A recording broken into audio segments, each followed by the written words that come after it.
Golconda jewellers తెలంగాణలో మొట్టమొదటి factory outlet మన కొత్తపేటలో ఫిబ్రవరి 14న గొప్ప శుభారంభం. అధ్యక్ష, మన పెద్దలు సాగునీటి ప్రాజెక్టులు ఆధునిక దేవాలయాలు అని చెప్పిండ్రు. ఎందుకు అంటే ప్రజలకు, సామాన్యులకు, పేదలకు, ముఖ్యంగా రైతాంగానికి దేవాలయం ఎంత పవిత్రమైనదో, మనం ఏదైనా ఆపదలో ఉంటే దేవుడిని కోరుకుంటే ఆపద నుంచి గట్టెక్కిస్తాడనే ఉద్దేశంతో కష్టాలలో, కన్నీళ్లలో, ఆకలితో, ఆత్మహత్యలతో అల్లాడుతున్న రైతాంగం కోసం సాగునీటి ప్రాజెక్టులు నిర్మించి ఎడారుగా బీటలు వారిన పొలాలను పచ్చని పైరులతో పండించాలన్న ఉద్దేశంతో సాగునీటి ప్రాజెక్టులు ఆధునిక దేవాలయాలు అని పెద్దలు చెప్పారు. అదేవిధంగా తెలంగాణ ప్రజలు, ఈ ప్రాంత వలసలు, ఈ ప్రాంతంలో ఉన్న పరిస్థితులను, పాలకుల యొక్క నిర్లక్ష్యాన్ని దృష్టిలో పెట్టుకొని నీళ్ల కోసం నిప్పులు చెరిగే విధంగా తెలంగాణ సమాజం అంతా కొట్లాడింది. స్పీకర్ సార్, వారు గతంలో లెజిస్లేటివ్ అఫేర్స్ మినిస్టర్గా పనిచేసిండ్రు. ఏదైనా ప్రత్యేక అంశం ఉన్నప్పుడు స్పీకర్ గారు ఎజెండాలో లేకపోయినా స్పీకర్ గారికి సర్వ అధికారాలు ఉంటాయి. ప్రత్యేకమైన సందర్భంలో ప్రత్యేకమైన అంశాల మీద స్పీకర్ గారు అనుమతిస్తే ఏ సభ్యుడైనా మాట్లాడవచ్చు.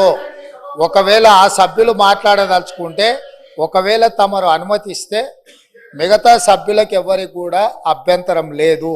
కాబట్టి దయచేసి సభా సాంప్రదాయాలను గౌరవిస్తూ ఈరోజు తెలంగాణకు ప్రధానంగా రెండు సాగునీటి, తాగునీటికి వనరులు. ఒకటి కృష్ణానది, కృష్ణా జలాలు, రెండు గోదావరి జలాలు. కృష్ణా జలాల మీద దాదాపుగా నిన్న తమరి అనుమతితోని కొంతమేరకు మనం చర్చించగలిగినాము. వాస్తవాలను ఈ రాష్ట్ర ప్రజలకు మనము చెప్పగలిగినాం. ఇక రెండవది గోదావరి జలాలు. గోదావరి జలాల మీద మీకు తెలుసు, ఆనాడు తమరు మంత్రిగా ఉన్నప్పుడే డాక్టర్ వైఎస్ రాజశేఖర రెడ్డి గారు, ఆనాడు పెద్దలు దేవేందర్ గౌడ్ గారు ఆదిలాబాదు నుంచి చేవెళ్ళ వరకు పాదయాత్ర చేసి తెలంగాణ ప్రాంతాన్ని సస్యశ్యామలం చెయ్యాలి అని అంటే ప్రాణహిత చేవెళ్ళ నిర్మించాలి అని చెప్పి వారు పాదయాత్ర చేపట్టడం జరిగింది. ఆనాటి ప్రభుత్వం ఈ ప్రాంత ప్రజల యొక్క ఆలోచనను దృష్టిలో పెట్టుకొని ప్రాణహిత చేవెళ్ళ ప్రాజెక్టును ఆ రోజు ప్రారంభించడం జరిగింది. ఆ రోజు దాదాపుగా మొదట 12 లక్షల ఎకరాలు అనుకొని తర్వాత 14 లక్షల పైచిలకు ఎకరాలతోని 38,500 కోట్ల రూపాయలతో 2008లో టెండర్ పిలవడం జరిగింది. పనులు ప్రారంభమైనవి. అదేవిధంగా ప్రాణహిత చేవెళ్లకు డాక్టర్ బాబాసాహెబ్ అంబేద్కర్ గారి పేరు పెద్దలు వెంకటస్వామి గారి సూచనతో ఆ రోజు వారు విజ్ఞప్తి చేస్తే ఆనాడు ప్రాణహిత చేవెళ్ల పేరు డాక్టర్ బాబాసాహెబ్ అంబేద్కర్ గారి పేరు జోడించి పెద్దలు వెంకటస్వామి గారి సూచన మేరకు ఆ ప్రాజెక్టును పనులు ప్రారంభించారు. తెలంగాణ రాష్ట్రం వచ్చే వరకు ప్రాణహిత చేవెళ్ళ పనులు ప్రారంభించి చేవెళ్లలో మీకు తెలుసు 1000 కోట్ల రూపాయల పనులు జరిగినాయి. ప్రభుత్వం వచ్చిన తెలంగాణ రాష్ట్రం వచ్చి ప్రభుత్వం మారినాక కొంతకాలానికి అధికారంలో ఉన్న వాళ్లకు రీడిజైనింగ్ అనే ఒక బ్రహ్మ పదార్థాన్ని కనిపెట్టారు.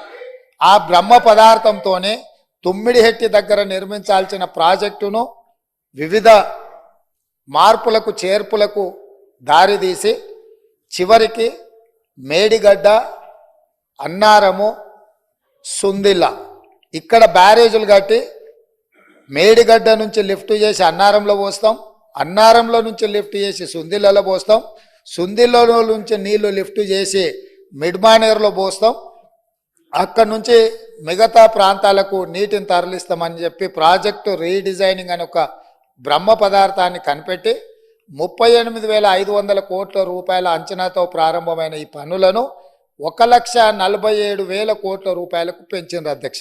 అది కూడా పూర్తి డీటెయిల్ ప్రాజెక్ట్ రిపోర్ట్ ఉందా అంటే అది కూడా లేదు. ఇప్పటికీ 1,47,000 కోట్ల రూపాయలకు చేరింది.